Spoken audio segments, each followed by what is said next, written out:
Hey guys, welcome back to another episode of First Playing World End Economica, and we're in Newton City. Well, many people were tourists who sent out to visit to Newton City at night. Following a route I'd planned before heading out, I navigated a complex and meandering route to the station. The biggest pathway spanning east to west inside the central station was adorned with gigantic ads. Billboards for insurance, software and popular singers, cosmetics, investment banks and emerald industries continued for as far as the eye could see. In front of those ads, these smart and well-paid people wear suits meeting up, talking on the phone or fidgeting with their terminals. Right above the station was one of numerous shopping malls in Newton City. The ads gave way to shop windows, and eventually you could see an entrance with automatic doors. Passing that, you'd come across shop windows, ads, etc. that continued onwards. Mannequins that couldn't really be mimicking realistic human form were garrully clothed and looked down at the commuters, seemingly with disdain. People traversing the automatic doors held many large bags, and each bag could be merchandise worth at least several thousand, if not several tens of thousands or more. Even the most expensive clothing in the store had garnered haggled down on effort, could not amount to even the sales tax that people here were able to buy and wear every day. Glancing at the scenery from the corner of my eye, I finally made out the building housing the station. In front of my eyes was an open space, with a giant and dizzying hologram of a blonde girl, clad in a flashy outfit, dancing and floating in midair. I jogged along a gently curved path towards the buildings on the other side. Automobiles weren't allowed on the entrance to the station, so just a bit further down, with so many multi-layered traffic circles, it would have been a pain to count. They're filled with headlights of taxis, buses and limousines. The gorgeousness of Newton City at night was in full swing. It was said we could even see this on Earth with the naked eye. On the other side of the station were government offices and Schrodinger Street, whereas the shopping and entertainment districts were on this side. There are no trees like the ones randomly growing everywhere in the outer districts. There are only totally tame trees with linings of a street. They themselves were just outlined with multicoloured LEDs. It was quite laughable. Once you enter the area of shops with ridiculously high-class brands, the ground turned into stone pavements. The cars are also luxury vehicles imported from Earth. Cost to use the orbital elevator was determined by weight. Products such as cars carried a ridiculously high tariff. The Moon didn't really have that expensive network of roads, and even if it did, there weren't many places you'd be able to drop off and pick up passengers. Having a luxury car essentially amounted to raising a pet bug that ate away at your wealth. Our shiny polished red and yellow sports cars were thin women and men standing and talking. At times they'd notice me, chuckle to themselves and go back to a conversation. Rude. I actually was in a position where I deserved being laughed at, so I didn't really care. However, 10 years later, perhaps 20 years later, I'll be someone who could strut through the streets with his head held up high. Occasionally, I'd say telling myself this was a product of my annoyance at the situation. However, a more practical reason for this was that I needed a certain frame of mind to go forth from here. Front entrance to a Royal Central Hotel. Oh, a swish-looking place. With its own soundtrack as well. The Royal Central Hotel was owned by the King of Hotels on the Moon, Ab Al-Zaif. I heard it was a luxury hotel where rooms started at 1,000 moors and royal suites on the top floor were 20,000 moors a night. There was a giant fountain in front of the entrance. Luxury cars constantly passed to the front foyer. Since it was also a great place for viewing the night scenery, what's the problem if random people wandered in? Even though I knew this, I was somehow nervous. It was a bit late, but I would have preferred to have worn the hoodie I bought at the same time at the store, where I should have bought something better in the first place. The gigantic front foyer, it seemed to intimidate anyone who came. Doormen were lined up and tended to obviously rich guests coming by. What finally gave me some relief as I managed to mix in with a bunch of tourists who come up the path to a foyer. The experienced doorman smiled as he opened the door to welcome the non-hotel guests in. Perhaps I was a bit nervous, but I felt that doorman scrunch his eyebrows at me when I passed by. I told myself it was just my imagination. Probably wasn't, actually. Entering the hotel placed me in a huge lobby, making me feel as if I'd just been ejected into deep space. I thought it was quite fascinating how I managed to get such a huge space on the Moon. Even though rooms started at 1,000 moors at night, there were many guests lined up at my front counter. I looked at my watch, confirming it was around 10 minutes before my 6 o'clock appointment. I didn't have the guts to simply walk around and browse, so I was regretting coming a little bit early. Just standing in the middle of a carpeted lobby, I suddenly heard a voice call out to me. "Is there something I can help you with today, sir?" I reflectively ended up jumping. I turned around to see a beautiful porter with a round face to her and her hair tied back. She was standing there dressed in a classy uniform. Are you here for lodging? She asked me with a smile. No. I see. This hotel comes with many facilities for you to enjoy yourself. Would you like me to show you some of them? She spoke quite politely for someone like me, who was obviously looked to be lacking in money. However, I finally managed to remember the reason why I came here. It wasn't some good from Earth or an outer sections coming here to look around. I have to meet someone in the cafe on the first floor. I managed to squeeze my words out while standing like I was hitting the bout with hiccups. The poor lady nodded as she received a important message, and she smiled. Understood. If you please follow me. And then she escorted me politely to a cafe as if I was some important government official.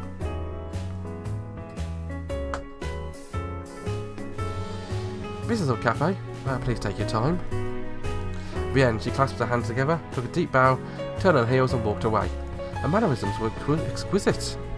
Furthermore, as soon as I was shown to the entrance of the cafe, a waiter who had been waiting by the entrance walked quickly up to me. Welcome. Are you here to meet somebody? Huh. Oh, yeah. How do you know? I puzzled over this while I saw in my periphery a party being shown to a cafe by a different porter. The porter, after showing a party to a cafe, made a motion with a hand behind her back to a waiter. It was probably a sort of signal. Would you please let me know the name of the person you're meeting? Yeah. I came back to my senses and looked at a tall, handsome waiter. All tall and slim, but he was gushing all smiles. Really enjoyed their work. Or perhaps it was because he had confidence in his work, and thus he looked quite cool. Barton Cladwison. I struggled to somehow say his name. After I did that, the waiter looked shocked for a moment before straightening his stance, returning back to being all smiles. I apologised for my behaviour. Please allow me to show you the way. Huh? I wondered about being surprised at first, but I was more surprised at the fact that I only need to mention a name. I heard I had to memorise names of all patrons who made reservations. The waiter led me away past the properly dressed fellows, slowly sipping with tea, further into a cafe. Situated in the corner of the open space lobby, the cafe had no ceiling and the feeling of freedom. However, the cafe sloped up and the further I proceeded, and there were seats hidden from view by plants and shrubs which cleanly segregated various areas. We walked up the plush carpet, but muffled our footsteps, past a fish tank full of bright red arowana, and then proceeded along a walk composed of potted plants with pretty yellow flowers. Finally the waiter stopped and smiled. We have arrived. Ray turned to his side and said, "But guess you've been expecting has arrived." The waiter must have been talking to Barton Cladwison. My heart beat painfully. Oh, have him come over here. What I heard was the heavy, deep voice of a middle-aged man. Not the high-pitched one I initially gave him, but the heavy, deep voice. Understood. Please go ahead. The waiter showed me a way and I resolved myself to move forward. And then I turned diagonally to the left and peered into a segregated space. What I saw it was a man in a suit with suspenders holding up his pants. His black hair was combed back all the way. He was sitting on a sofa with a phone to his ear. "Okay, sorry to go. I've got a lot of guests, so please just handle that. Thanks." Barton then hung up the phone, placed it on the coffee table, and stood up straight with his hand on his thighs. Ooh, he looks scary. To be fair, he's got scary music, so that's why he looks scary. Let's have a quick look at him, shall we? He's quite wide, actually.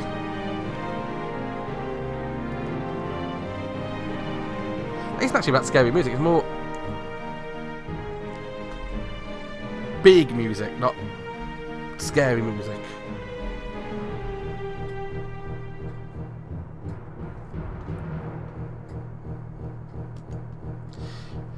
He didn't have his jacket on, so the shape of his great belly could clearly be seen.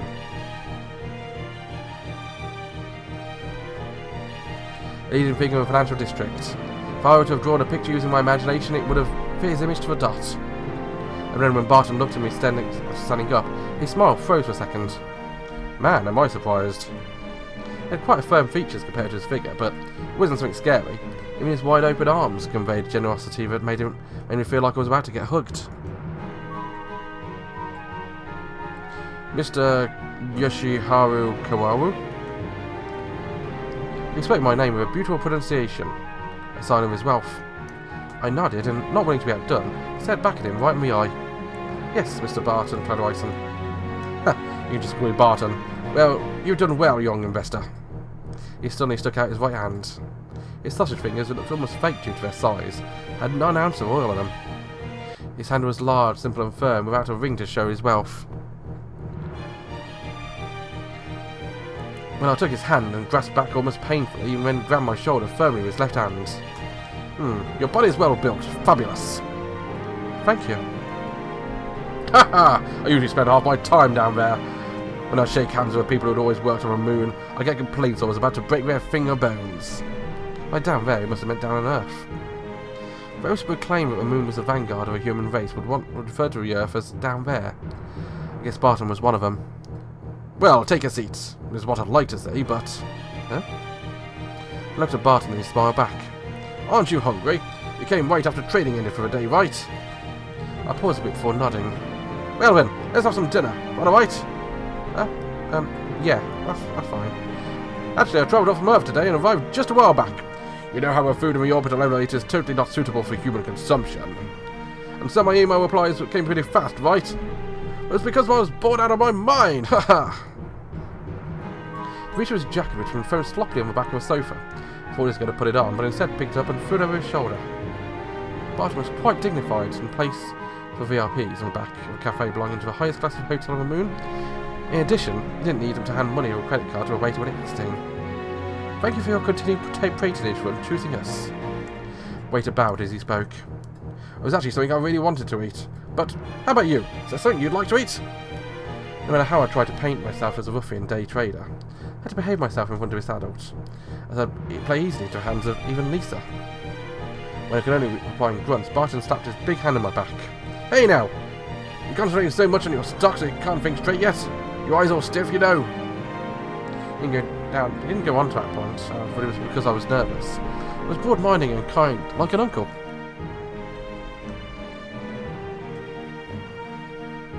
Well then, should we just go with what I'd like?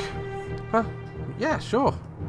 I always have this when I come in New York, but for some reason, the stuff in the moon was just tastier. Maybe it's like alloys, where the low gravity helps everything mix together. I see. I had no clue what I was talking about. Barton exited through the centre of a front foyer. The doorman noticed immediately and signalled towards it. All the black limousines were parked. If Barton took a big stride, the limousine would arrive by the time he made it to a roundabout. Barton drew his chin down in satisfaction, handed the young doorman a 100mm bill, patted him on the shoulder with big hands. First time in a car? He said to me when I hesitated, even though the car door was open. Sudden, I got in swiftly. The car seat felt like it was about to swallow me up, and in front of me were delicate wine glasses and a small bottle of wine. There was even a car phone in my armrest while I was dazed in my inside of the limousine. Barton shoved himself to the opposite side, the door closed elegantly. To the Murray BL, please. Understood. The driver nodded at Barton's single utterance. Shall we depart? If you please. Understood. The car started to advance slowly. At the same time, a black partition separating the driver and the rear passenger seat started to go up. Once the partition fully reached the ceiling, Barton relaxed back into a black leather seat. This was a habit of mine when I had my own personal chauffeur. Huh?